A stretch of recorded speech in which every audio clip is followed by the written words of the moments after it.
अस्सलामुअलैकुम। ये हमारा नावल माला है जिसकी राइटर निम्रा अहमद है और ये हमारा एपिसोड 9 है और ये किस्त नंबर 3 चल रही है। तो चलिए वहीं से स्टार्ट करते हैं जहाँ से स्टॉप किया था। माँ फजर के बाद बहुत मुश्किल से सोई थी। अब उठी तो इनका स्टार्ट था कि गुस्ल भी करेंगी क्योंकि इन्हें रोज गुस्ल की आदत थी। व्हील चेयर के साथ इनको बाथरूम लेकर जाना और हाथ धुलवाना एक मुश्किल मरहला था, मगर वक्त भी और इसे रोज इस चैलेंज की आदत पड़ गई थी। माँ बाथरूम से वजू किए बगैर नहीं निकलती थी। ये एक ऐसी आदत थी जो इस बीमारी और नसियान में भी इनको भूली नहीं थी। नमाज का वक्त है या नहीं, माँ बाथरूम से निकलने से पहले ताज़ा वजू शुरू करती थी। वो कहती थी कि नमाज मुश्किल नहीं होती, वजू मुश्किल होता है। वजू कर रखा हो तो जिस वक्त इंसान अजान सुने आसानी से नमाज पढ़ ले। वो अब माँ के सामने रोजे का जिक्र नहीं कर रहे थे। माँ खुद भी रमजान को भूले हुई थी। अगर याद आ जाता तो रोजा रखने की जिद करती। मुझे तो कशमाला वैसे भी डाइट फूड खाते थे, मुलाजिम रोजा नहीं रखते थे। हर एक के पास अपना बहाना था। कैफ अलबत्ता इफ्तार के वक्त घर नहीं होता था, सो इसे नहीं मालूम होता था कि वो क्या खाता है और क्या नहीं। इसकी जॉब में हर रोज चंद घंटे का ऑफ शामिल था। वो जोहर से मगरिब तक गायब रहता था और मगरिब के बाद आ जाता। कशमाला को इसने बताया था कि वो एक कोवर्किंग स्पेस में 5,000 माहाना रेंट पे डेस्क लेकर अपने बिजनेस प्लान पर काम करता है। इसने मजीद नहीं को रहता। इशराक के बाद इसने बदकत माँ को सुलाया। अब घर में सुकून और सन्नाटा था। वो घर का जायजा लेने बाहर आई तो देखा कैफ क्लीन किचन में सामने स्टूल पे बैठा है। कोनिया काउंटर पे रखे वो मोबाइल पे सर झुकाए हुए है। माँ को मर्द मुलाजिमों का क्लीन किचन में बैठना सख्त नापसंद था, लेकिन कैफ का अगर मूड होता और माँ सामने ना होती तो वो बड़ी ढिठाई से वहीं बैठ जाता था। कुछ निडर सा था इस नौजवान में। वो हल्का सा खंकारी। गुड मॉर्निंग बॉस, कैफ ने सर उठाए बगैर कहा। संजीदगी से वो फोन पे कुछ देख रहा था। तुम्हारी जॉब रात की गार्ड की है, फोन कॉल्स की नहीं। ड्यूटी आवर्स में फोन कॉल से परहेज किया करो। खफगी से कह के वो आगे आई और अपना मग उठाया। फिर याद आया इसका रोजा है। What ever. वो मोबाइल पे झुका था। कशमाला के सर पे लगी तलों पे बुझी। दोबारा कहो। वो एडियो पे घूमी और बदहमीसी से देखा। मुझे सीसीटीवी फुटेज मिल गई है। कैफ ने नजर उठा के इसे देखा। इस रोज की जब घर पे खून आया था। खाली मग लिए खड़ी लड़की अपनी जगह पर बिल्कुल ठहर गई। घर पे खून आया था? जी, इसीलिए मैंने कैमरे लगवाए थे। आपको बताया नहीं था ताकि आप परेशान ना हो। कंधे उचकाए वापस फोन को देखने लगा। सामने वालों का सीसीटीवी बहुत ऊंचा लगा हुआ था। पहले इस पर नजर नहीं पड़ी, आज देखा तो इनसे फुटेज मांग ली। इसने मग जोर से काउंटर पे रखा और तेजी से इसके करीब आई। आंखों में गुस्सा था। कैफ, मुझे सख्त नापसंद है कोई मेरी पीठ पीछे कुछ करे। ये बात तुम मुझसे नहीं छुपा सकते। कैफ ने धीरे से सर उठाया। आपने कहा था कशमाला बीबी कि आपने मुझे सब बता दिया है। कुछ भी नहीं छुपाया। वो स्टूल से उठ खड़ा हुआ। अब वो दोनों आमने सामने खड़े थे और दरमियान में किचन आइलैंड था। वो इसे गुस्से से देख रही थी और कैफ की नजरें तफ्तीशी थी, गौर से इसके अंदर तक झांकती हुई। ये है वो जिसने घर के बाहर खून गिराया था। इसने मोबाइल स्क्रीन कशमाला की तरफ फेरी। काउंटर के पार खड़ी लड़की ने गुस्सा और उलझन के मिले जुले तासुरात के साथ स्क्रीन को देखा। स्क्रीन पे इसके घर का गेट दिखाई दे रहा था। फुटेज अच्छी क्वालिटी की थी। ड्राइवे पे गिरा खून साफ नजर आता था। कशमाला की नजरों ने फुटेज में किसी इंसान को तलाश करना चाहा, मगर यहाँ तो कोई नहीं है। गौर से देखे कैफ ने मोबाइल इसके सामने रख दिया और जेब में हाथ डाला। इसने दोबारा स्क्रीन को देखा। गेट के ऊपर एक बड़ा सा परिंदा बैठा था। ये तो परिंदा है, क्या ये जख्मी था? गुस्से की जगह चमले ने ले ली। कैफ ने जेब से रखी तस्बीह को उंगलियों से महसूस किया और एक दाना गिराया। आऊज़ु बिल्लाहि मिनश शैतानिर रजीम, वो बिना आवाज के बड़बड़ाया। कॉफी। वो एक भाप उड़ाता कप लिए मेज तक वापस आए तो माही ने चौंक के रुख फेरा, फिर शुक्रिया अदा करते हुए जल्दी से दोनों हाथों में कप थाम लिया। इसे मौसम गर्मा के बावजूद सर्दी लग रही थी। बस कुछ गर्म अपने अंदर उंडेल लिया था। तेजी से कप को लबों से लगाया। गरम माँ इसकी जुबान जला गया। आप बताएं माबीना, वो क्या चीज़ है जो आपको अल्लाह के घर खींच लाई है? माबीना। वो इसके सामने बैठे अब पूरी तरह मुतवज्जा थे। माही ने कप नीचे रखा। इसके लिप टिन का गुलाब निशान कप के दहाने पे लग गया था। वो उंगली इस निशान पे फेरने लगी। दो अल्फाज है लेकिन इन्हें कहना बहुत मुश्किल है। मैं कह नहीं सकती, इस डर से कि कोई मेरा यकीन नहीं करेगा। बुरी आंखें उठा के इन्हें देखा। वो अब तक भीगी हुई थी। कैसे अल्फाज? वो कप के दहाने पे गोलाई में उंगली फेर रही थी। ये सब 6-7 माह कबल शुरू हुआ था। माही ने कहना शुरू किया। मेरी बहन को महसूस होने लगा कि कोई इसका पीछा कर रहा है। वो रात को नींद में डर जाती है। इसे लगता है कि कोई इसके कमरे में आया था, लेकिन वहां कोई नहीं होता। वो बॉडीगार्ड हायर करती है लेकिन इसका ताकुबकार पीछा नहीं छोड़ता। वो अब चेहरा मोड़ के खिड़की को देखने लगी। बारिश में तेजी आ गई थी। बूंदें अब तड़तड़ाती हुई शीशे पे गिर रही थी। क्या इसने पुलिस से राब्ता किया? पुलिस? वो तन से हंसी और सर झटका। पुलिस? बॉडीगार्ड कुछ नहीं कर सकते। माही ने भीगी आंखें उठा के इनकी आंखों में देखा, क्योंकि मेरा ख्याल है कि जो इसका ताकुब कर रहा है वो इंसान नहीं है। चल हमें के लिए सारी मस्जिद में सन्नाटा छा गया। कभी कोई घर का शीशा तोड़ा जाता है, कभी किताबें हिला देता है, कभी घर में खून के छींटे आते हैं, कभी पानी के। इसे मुसलसल महसूस होता है कि कोई इसका ताकुब कर रहा है। इन सारी बातों को सुन के आपके जहन में पहला ख्याल किस चीज का आता है? वो दो अल्फाज कहने की हिम्मत इसके अंदर नहीं थी। अगर वो कह देगी तो वो सच हो जाएंगे। ये सब एक ही चीज की निशानी है। डॉक्टर रायत ने एक अफसोस भरी गहरी सांस ली। सहर आलासूत, काला जादू। और माही को लगा वो दो अल्फाज आज अमर हो गए हैं। वो दो अल्फाज जिनसे वो हमेशा डरती थी। इसने कब से आंखें बंद कर ली। एक आंसू पलकों के बाढ़ अबूर करता नीचे गिरा और स्कार्फ में जज्ब हो गया। ये एक स्टूपिड परिंदा है कैफ। वो आंखें छोटी करके बखौर कशमाला के तासुरात का जायजा ले रहा था। वो उलझी हुई लग रही थी। वो परिंदा ड्राइवे के ऊपर से उड़ता हुआ गेट पे बैठा। इसके बैठने से पहले वहां खून नहीं था। हो सकता है परिंदा जख्मी हो। ऐसी सूरत में गेट पे भी खून होना चाहिए था, जबकि गेट साफ था। आपने कभी लाहौर में इस शक्ल और साइज का परिंदा देखा है? मैंने नहीं देखा। तुम क्या कहना चाहते हो? दो बातें हो सकती हैं। पहले ये कि सामने वालों के कैमरे की फुटेज किसी ने एडिट कर दी है। इससे अंदाजा होगा कि हम फुटेज देख सकते हैं। ये इतना मुश्किल काम नहीं है। या फिर वो खंखारा या परिंदा परिंदा नहीं है, कोई और चीज है। कैफ।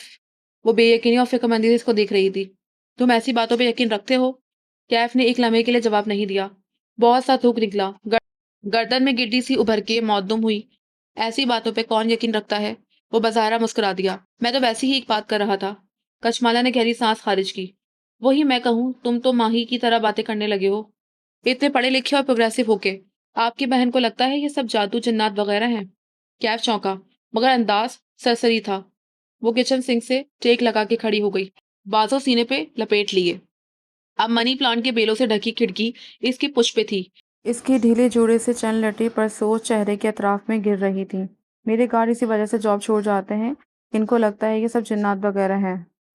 हालांकि मुझे यकीन है ये कोई इंसान है। वह सादा अंदाज में कह रही थी, ना कोई डर ना खौफ। मैं इन वहमों में नहीं पड़ती। हाँ, मैं मानती हूँ जिन्नात होते हैं, मैंने कुरान पढ़ रखा है। जादू भी होता है, लेकिन जिन्नात की अलग दुनिया है। वो हमारी दुनिया में ऐसे इंटरफेयर नहीं करते। मुझे बहुत बुरे लगते हैं वो लोग जो हर परेशानी को जादू या नजर का नाम दे देते हैं। कुछ मुसीबतें इंसान लाते हैं, कुछ किस्मत से आती हैं। मेरा ताकुबकार इंसान ही है। इस दिन लिफ्ट में जिसने मुझ पर हमला किया वो इंसान था। माहिर फरीद का लाइटर कोई जादुई चीज नहीं था। जी, आप दुरुस्त कह रही हैं। बहरहाल अब कैमरे लग चुके हैं, दोबारा ऐसी हरकत हुई तो हम इसको पकड़ लेंगे। इसका अंदाज आम सा था। कशमाला टिक छोड़ के सीधी हुई और आंखों में शदीद बरहमी लिए कैफ को दिखा।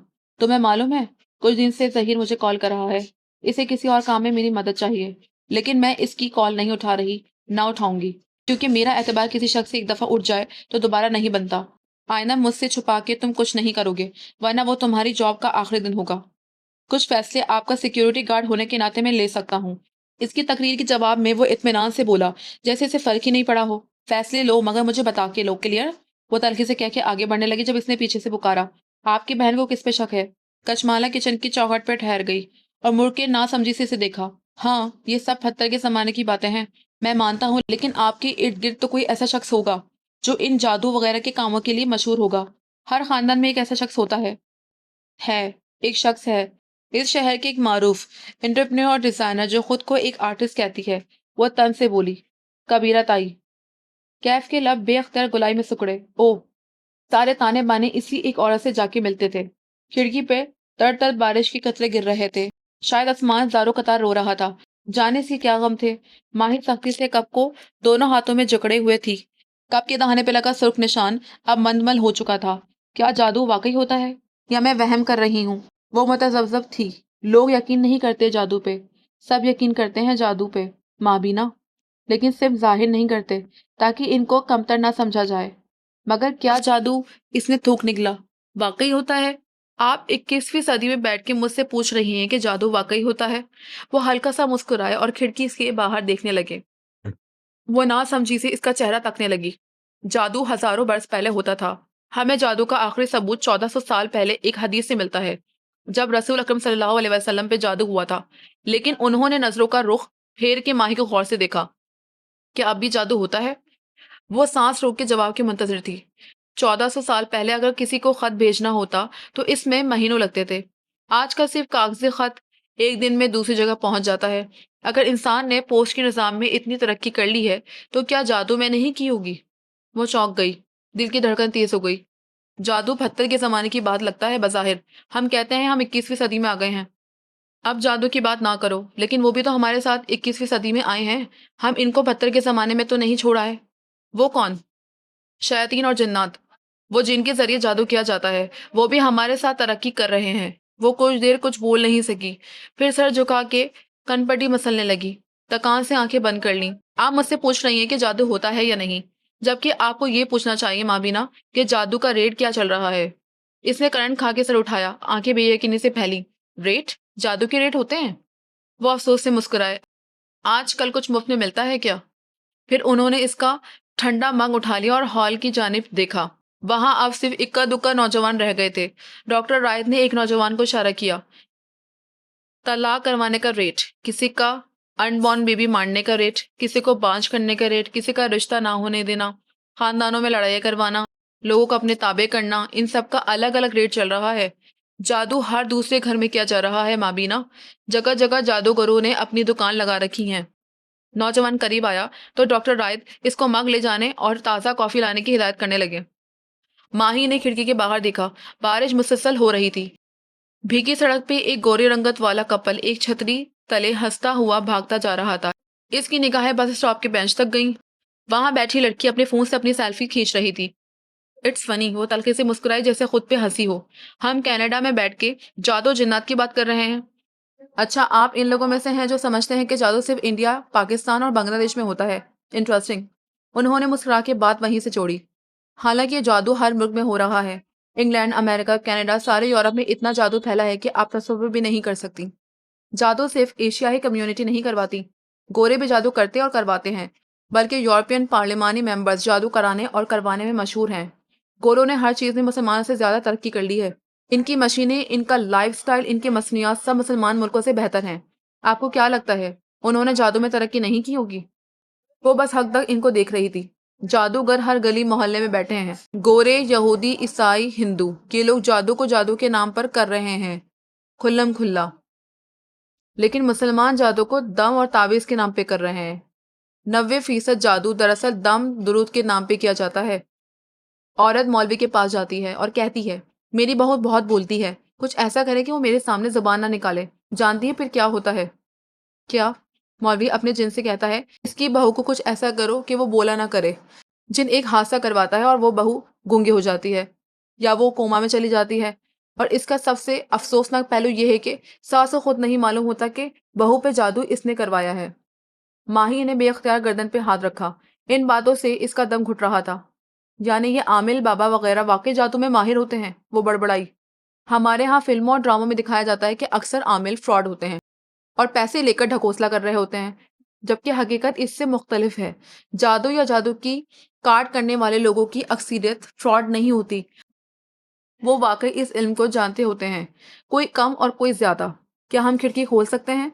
वो बेख्तियार बोली। ये बातें इसके लिए बहुत ज्यादा थी। इसे कुछ देर खामोशी से इनकी बातों को जब्त करना था। कैफ से इस गुफ्तगू के बाद वो कमरे में आई और माँ के साथ लेट गई। इसको आजकल बहुत नींद आ रही थी। गालिबन रोजे का असर था। जाने वो कितनी देर सोती रही। सूरज सवा नेज़े पे चमकने लगा जब गेट पे रोने धोने की आवाजें सुनाई देने लगी। वो हड़बड़ा के उठी और खिड़की तक आई, मगर पोर्च का मंजर देख के इसके हाथों के तोते उड़ गए। कल मोहित ने न्यूरोलॉजिस्ट कज़न जवाद को सख्ती से ताकीद कर दी थी कि वो माँ की बीमारी के बारे में किसी को ना बताए, मगर भला वो व्हाट्सएप ग्रुप का। 4 सद्दा, मरवान और पेशावर तक माँ की बीमारी की खबरें फैल चुकी थी। इनके ज्यादातर रिश्तेदार केपी के और इस्लामाबाद में रहते थे। लाहौर में बहुत थोड़े रिश्तेदार थे जो इनकी दादी की साइड के थे। दादा पठान थे, दादी पंजाबी थी। कबीरा ताई भी दादी की तरफ से इनके रिश्तेदार थी। इस सुबह इसने जिंदगी का एक और रुख देखा। माँ बीमार हो जाए तो लोग क्या करते हैं? लोग गाड़ियां भर भर के आने लग गए। ये कैफ के गायब होने का वक्त था, इसलिए वो ड्यूटी पे मौजूद ना था। पोश में आते ही ख्वातीन रो रो के कशमाला को मिलने लगी। हाय तुम्हारी अम्मी, हाय तुम्हारी अम्मी। इतनी जवान थी, इसकी उम्र ही क्या थी? अगर माँ ही होती तो 2-4 मुंह तोड़ जवाब अब तक दे चुकी होती कि मेरी माँ अभी मरी नहीं है, वो जिंदा है, अभी मातम ना शुरू करें। लेकिन वो कशमाला थी। इसने गहरी सांस लेकर सब कुछ अंदर जब्त किया और बारी बारी सबसे मिली। इनको ड्राइंग रूम में बिठाया और किचन में आई। आते साथ ही बड़ी बूढ़ियों ने पानी मांग के ये वाजिया कर दिया कि इनका रोज़ा नहीं है, शुगर लो हो जाती है, दवा लेनी होती है वगैरह वगैरह। बाजी इनके लिए क्या बनाऊं? बख्तमी ने परेशानी से पूछा। शिश, कशमाला ने हाथ से इशारा करके इससे खामोश कराया। काउंटर के साथ खड़े खड़े इसने आंखें बंद की। इसे इस मसले का हल ढूंढना था। वो जो समझ रही थी कि माँ को इनकी बीमारी से लाइल्म रखा जा सकता है, वो गलत थी। ऐसी औरत जिसके घर में कोई बड़ा मसला ना चल रहा हो, वो खुश खुर्रम नजर आती हो, इसके बच्चे कामयाब और फलते फूलते दिखाई देते हों, वो लोगों के लिए काबिल हसद होती हैं। जब ऐसी औरत बीमार पड़ जाए तो रिश्तेदारों को बहुत मजा आता है। ऐसे में बहुत कम थे जो होरे जहां बेगम के लिए अफसुर्दा थे। अक्सरियत सिर्फ ये देखना चाहती थी कि माँ की हालत कैसी है, क्या इनका दिमाग फिर गया है, क्या इनके बाल गिर गए हैं या गिर जाएंगे, और सबसे अहम सवाल जिसको जानने का तजुस्सुस सबको था, वो कितने अरसे की मेहमान है।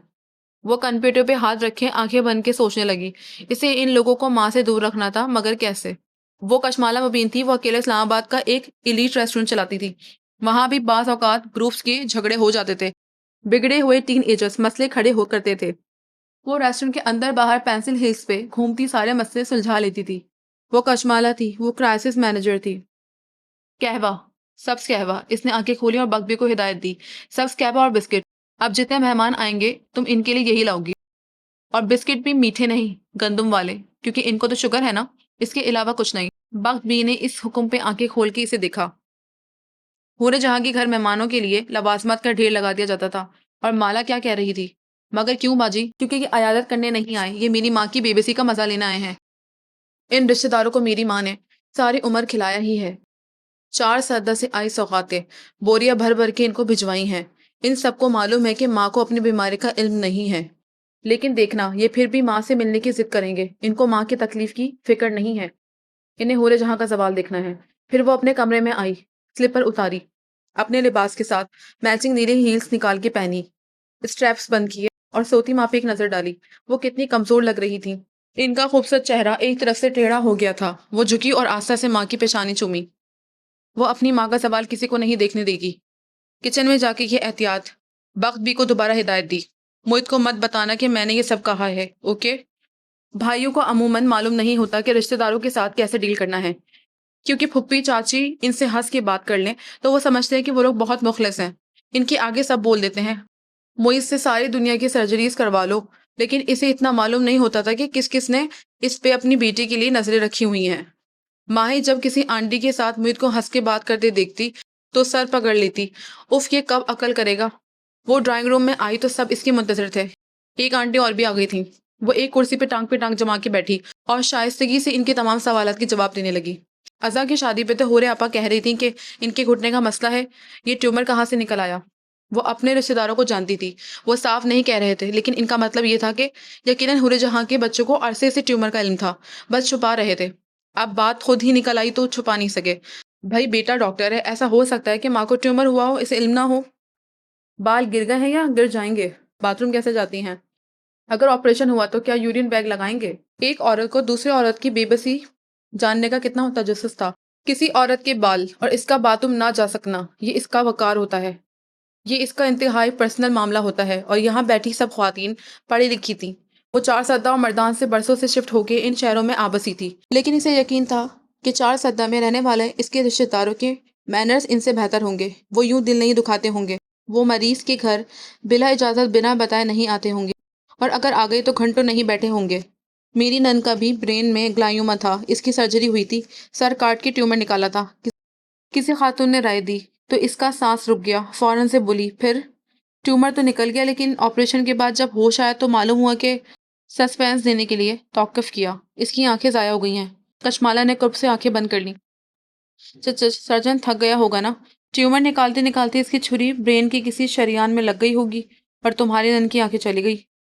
उफ, इसने जब्त किया।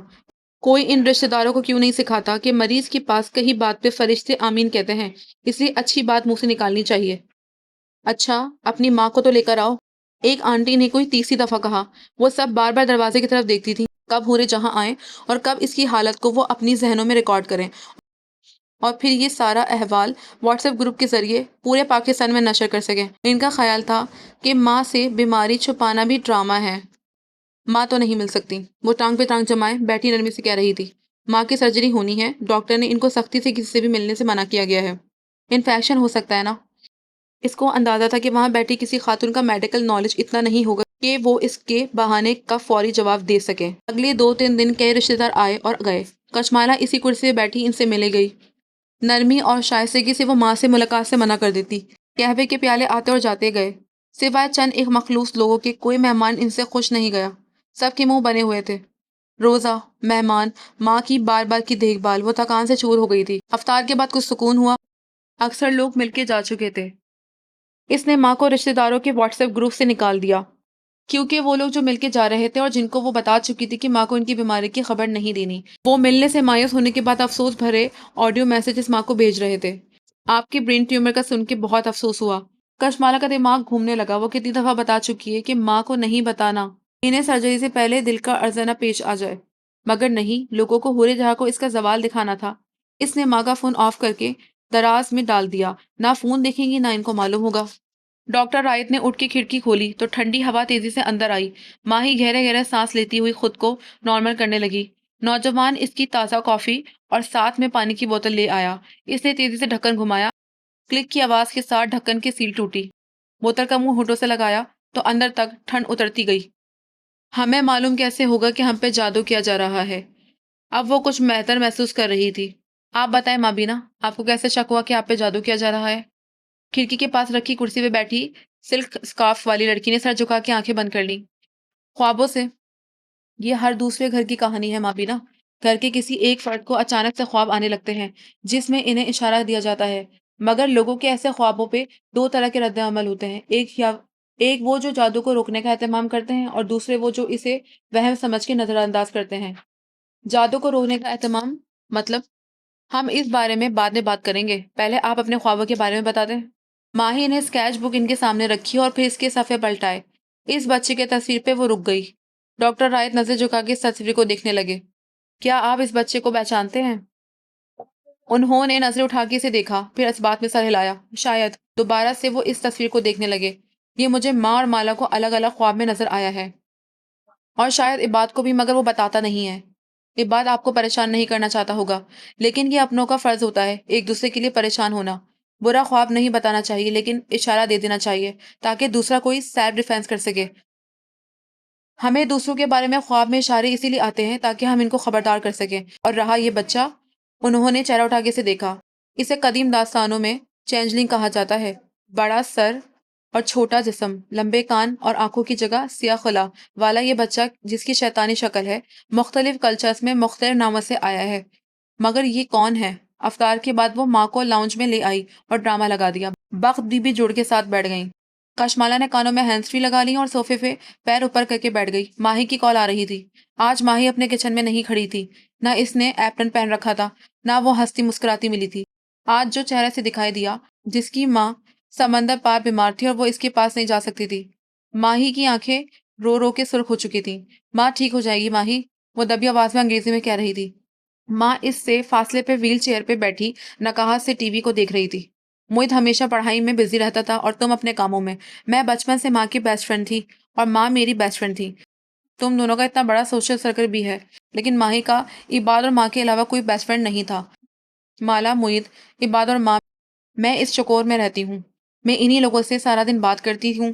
तुम लोग अपना फोन साइलेंट करके सोते हो। मैं नहीं साइलेंट करती, क्योंकि मेरे व्हाट्सएप पे सिर्फ इन्हीं लोगों के मैसेजेस आते हैं। यहाँ कनाडा में जब किसी की पाकिस्तान से कॉल आए तो नंबर देख के दिल हौल जाता है। उफ। माला, मैं माँ के पास क्यों नहीं हूँ? तुम आके क्या करोगी?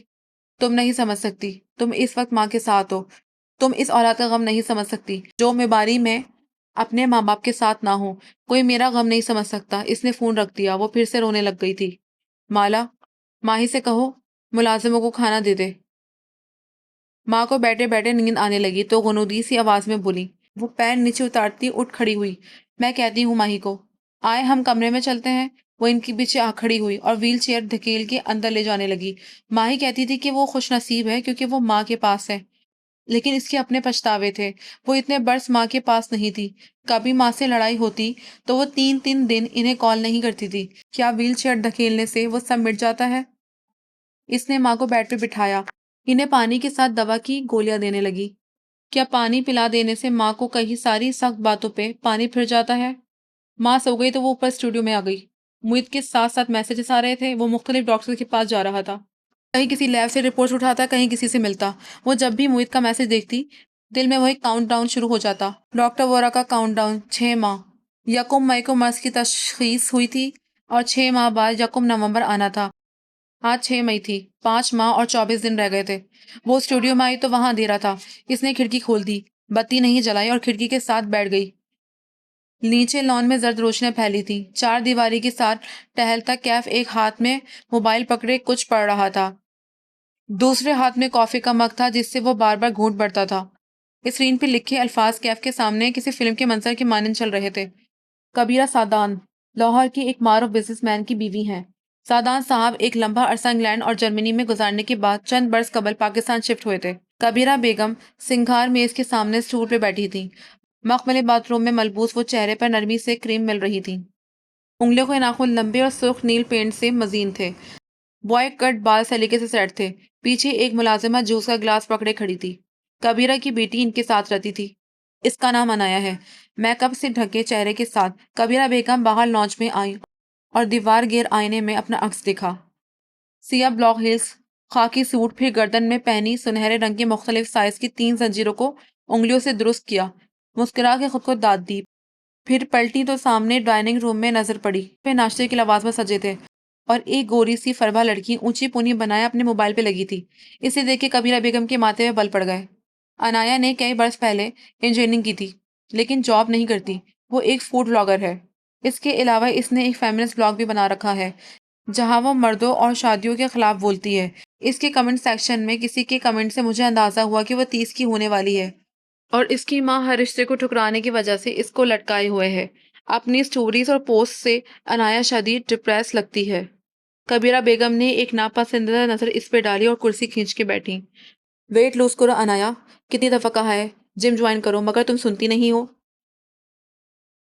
Shaming, no feet shaming, no feet shaming mummy, no fat shaming mummy. वो सर झुकाए चीज ऑमलेट खाते हुए फोन पे लगी रही। कबीरा अपने आप को आर्टिस्ट कहती है क्योंकि इसके बकौल वो ज्वेलरी डिजाइन नहीं करती बल्कि आर्ट की तरह इसको तख्लीक करती है। इसका आउटलेट गुलबर्ग में है जहां वो मेहनतकश औरतों से हैंडमेड ज्वेलरी बनवा के महंगे दामों में फरोख्त करती है। ये लाहौर के एक बुत्ते के स्टॉल आउटलेट का मंजर था। जगह जगह मुजस्समों के सर रखे थे जिनकी गर्दनों में कीमती पत्थरों से मजीन हार दिमक रहे थे। सफेद टाइल से चमकते फर्श, तेज रोशनियों में असर से ज्यादा खूबसूरत नजर आते जेवरात। कबीरा बेगम अपने असिस्टेंट के साथ चलती हुई तमाम रिक्स का जायजा ले रही थी। हकीकत यह है कि कबीरा खुद से कुछ डिजाइन नहीं करती। इसने फ्रेश ग्रेजुएट इस काम के लिए हायर किए हुए हैं। वो सवाद और दूसरे शहरों से कीमती पत्थर मंगवा के इनको नेकलेस में फिट करके 100 गुना कीमत पे बेचती है। वो दुरुस्त टैक्स भी नहीं देती। इस पे एक टैक्स का केस भी चल रहा है। कई दफा इसकी एम्प्लॉय ख्वातीन ने कम तनख्वाह शदीद मशक्कत की शिकायतें भी की हैं। कबीरा अब आउटलेट की बलाई मंजिल पे बने अपने शीशों जैसे चमकते ऑफिस के पावर चेयर पे बैठी थी। टेक लगाए फोन की बटन दबाती वो पर सोच नजर आती थी। कबीरा के बारे में एक बात बार बार सामने आती रही कि वो अपनी एम्प्लॉय लड़कियों को टॉर्चर करती है। हैंगर और बीट कमर पर मारना आम बात है, लेकिन असर व शौक की वजह से वो आज तक कानून के शिकंजे में नहीं आई। इंग्लैंड में कई बरस पहले इसकी बेटी ने भी हैंगर से पीटे जाने की शिकायत की थी, मगर ना जाने कैसे कबीरा इस मामले से भी निकल आई। कबीरा ने मोबाइल रख दिया और खिड़की के बाहर सोचती नजर से देखी गई। एक मंजर आंखों में याद आया। अज़ा की शादी का मंजर, जब जियाद और कशमाला खड़े बात कर रहे थे एक दूसरे के आमने सामने। वो हंस रहे थे, एक दूसरे को देख रहे थे। वो मंजर आग का शैतीर बन गया था। अब आते हैं कबीरा के बेटे की तरफ। कैफ दिलचस्पी से पढ़ने लगा। कबीरा का एक बेटा था जिसका नाम आलियान था। 5 साल की उम्र में आलियान बीमार पड़ा और इंग्लैंड में ही इसका इंतकाल हो गया। इसके बेटे का डेथ सर्टिफिकेट भी मुझे मिल गया है। अलबत्ता पाकिस्तान में मौजूदा कबीरा के रिश्तेदार दूसरी कहानियां सुनाते हैं। इनके मुताबिक कबीरा अपने बेटे को जिंदा और इंग्लैंड में एक कामयाब बिजनेसमैन के तौर पर जाहिर करती है। मैं इस बात को समझ नहीं सकी। या तो कबीरा का बेटा वाकई मर चुका है और वो लोगों के सामने एक झूठी कहानी सुनाती हैं, क्योंकि कबीरा के साय के शूज भी हैं, या फिर कबीरा का बेटा किसी और नाम से जिंदा है और वो किसी गैर कानूनी काम का हिस्सा है, वरना इसे अपनी शनाख्त छुपाने की क्या जरूरत थी। आलियान। कैफ ने मोबाइल स्क्रीन बुझा दी और चेहरा ऊपर करके दोहराया। ये नाम इसकी याददाश्त में नहीं था। वो कबीरा सद्दान और माही फरीद के खानदान के दरमियान लिंक ढूंढने की कोशिश में शदीद नाकाम नजर आता था। कबीरा जितना अरसा इंग्लैंड में रही, वो माहिर के शहर और घर से बहुत दूर की जगह पे रही थी। बज़ाहिर दोनों में कोई कड़ी नहीं थी, लेकिन इसके पास कबीरा बेगम के अलावा कोई लीड न थी। इसे इस औरत को मजीद खोजना था। कैब ने सर उठा के देखा तो वो खिड़की में बैठी थी, कंधों के गिर्द दुपट्टा शॉल की तरह लपेटे। इसके भूरे लंबे बाल दोनों शानों पे आगे को गिर रहे थे। वो चेहरा उठाए सब्ज कुशाकना आंखों से आसमान को देख रही थी। वो पेंटिंग थी, किसी आर्टिस्ट का शाहकार। वो चंद लम्हे गर्दन ऊंची किए इसे देखे गया, फिर सर झटक दिया। वो एतबार तोड़ने वालों को दूसरा चांस नहीं दिया करती थी। अगर इसे ये मालूम होता कि वो इस जैसी लड़की से मिलने वाला है, तो वो कभी ये जॉब नहीं करता। वो इसको एक आम सी लड़की समझा था, कारोबारी जहन वाली इस्लामाबाद का एक रेस्टोरेंट चलाने वाली लड़की, जिसकी कोई जाती जिंदगी ना थी। इसे सिर्फ इसके करीब रहना था और इससे वो मालूमात लेनी थी। इसे सोचा था 2 माह की बात है, वो कर लेगा। लेकिन इसे नहीं मालूम था कि वो इसकी ज़िंदगी में शामिल हो जाएगा और 1 माह गुज़र चुका था, इसके हाथ कुछ भी नहीं लगा था। क्या फ़ायदा इस सारी मशक्क़त का, इसमें इसने इस लड़की के एतमाद को ठेस भी पहुँचाई और हासिल भी कुछ नहीं हुआ। तो आज का एपिसोड यहीं ख़त्म करते हैं, इंशाल्लाह मिलते हैं नेक्स्ट वीडियो में। और जिन्होंने मेरे चैनल को सब्सक्राइब नहीं किया, काइंडली चैनल को सब्सक्राइब कर लीजिए ताकि वीडियो आसान से मिल जाए आपको।